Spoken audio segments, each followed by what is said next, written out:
పూరా లోకల్.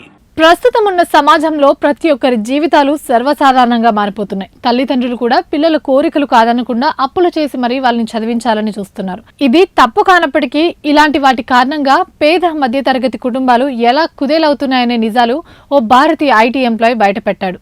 ఈ క్రమంలో సమాజంలో తన అనుభవాలను సామాజిక మాధ్యమం రెడిట్ ద్వారా బయటపెడుతూ ఎంతో మందికి అవగాహన కల్పిస్తున్నాడు.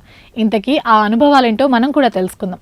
సగటు భారతీయ యువకుడిలానే అతడు కూడా అమెరికా కలలు కన్నాడు. అమెరికాలో చదువుకుని ఉద్యోగం చేయాలని ఆశపడ్డాడు. దీనికోసం భారీ మొత్తంలో ఎడ్యుకేషన్ లోన్ కూడా తీసుకున్నాడు.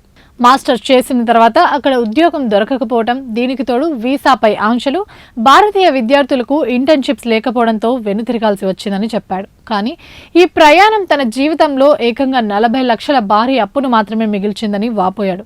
ఏం చేయాలో పాలుపోక అయోమయంలో భారత్కు తిరిగి వచ్చేసిన తాను ప్రస్తుతం 75,000 వేతనంతో ఉద్యోగం పొందాడు.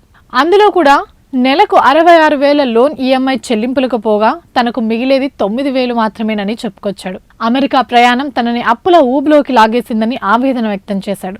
తన తండ్రి చిరు వ్యాపారని, కానీ తన కలలను నిజం చేసుకోవడానికి, మంచి భవిష్యత్తు కోసం ఆర్థికంగా తాహతుకు మించి అండగా నిలబడ్డారని ఎమోషనల్ అయ్యాడు. అమెరికాలో ఎంఎస్ పూర్తి చేస్తే ఆ తర్వాత అక్కడే డాలర్లు కురిపించే ఉద్యోగాలు వస్తాయని చాలా మంది భారతీయ యువత భావిస్తుంటారు. కానీ పరిస్థితులు మాత్రం అలా ఉండవని వివరించాడు. చదువుకునే సమయంలో కనీస అవసరాలు, నివాస ఖర్చులకు కూడా ఇబ్బంది పడాల్సి వస్తుందన్నాడు. తాజాగా ఇతను చెప్పిన విషయాలు చాలా మందికి కనివింపుగా మారాయి. దీనిపై నెటిజన్లు సానుకూలంగా స్పందించారు.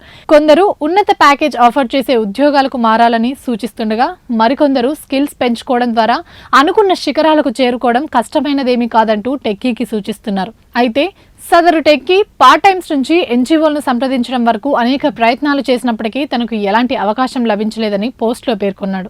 ఇవి ఇప్పటివరకు ఉన్న అప్డేట్స్. మరిన్ని అప్డేట్స్ కోసం చూస్తూనే ఉండండి పూరా లోకల్.